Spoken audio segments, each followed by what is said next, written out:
महालक्ष्मीचा सण येतात तेव्हा घराघरात आनंद, भक्ती, सुसंस्कृत परंपरेचा संगम पाहायला मिळतो। आज आम्ही आपल्याला घेऊन आलो आहोत लातूर शहरातील सोमानी परिवाराकडे, जिथे यावर्षी महालक्ष्मीचा देखावा विशेष आयुर्वेदिक संकल्पनेने सजविण्यात आला आहे।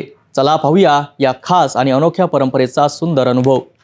लातूर शहरात सोमानी कुटुंबियांच्या घरी सोनपावलांनी गौरीचे स्वागत करण्यात आले। यावर्षी सोमानी परिवाराने महालक्ष्मीचा देखावा खास आयुर्वेदिक संकल्पनेच्या आधारे सजविला आहे। या सजावटीत आयुर्वेदिक जडीबुट्या आणि वनस्पतींचा समावेश करण्यात आलाय। वड, पिंपळ, उंबर, आवळा, शिकेकाई, तुळस, कडुनिंब, बकुळ आणि हळद अशा विविध वनस्पतींची कुंडी येथे ठेवण्यात आली आहे। प्रत्येक वनस्पतीबाबतची माहिती देखील येथे पाहण्यास मिळते। घराच्या दारात रांगोळी काढून लक्ष्मींच्या पावलांचा मार्ग तयार केला जातो। तुळशीच्या झाडाजवळ रांगोळी काढून गौरीला घरात घेण्याची परंपरा पाळली जाते। घरात प्रवेश करताना एका सुवासिनी कुंकवाचे पाणी तुळशीपासून गौरीच्या बसण्याच्या जागेपर्यंत हाताने ओतले जाते।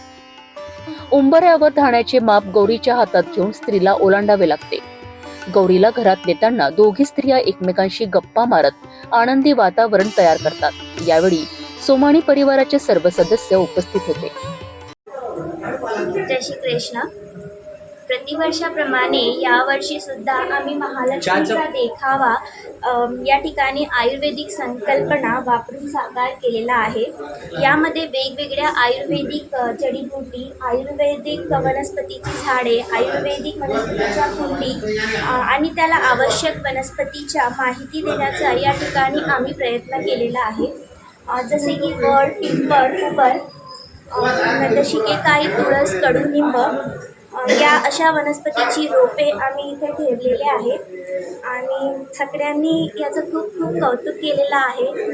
सत्यता आणि परंपरेचा संगम म्हणजेच सोमानी परिवाराचा महालक्ष्मी उत्सव प्रत्येक वर्षी घराघरात आनंद आणि भक्तीची परंपरा चालू ठेवतं। आयुर्वेदिक वनस्पतीच्या माध्यमातून या सणाला एक विशेष अर्थ दिला जातो।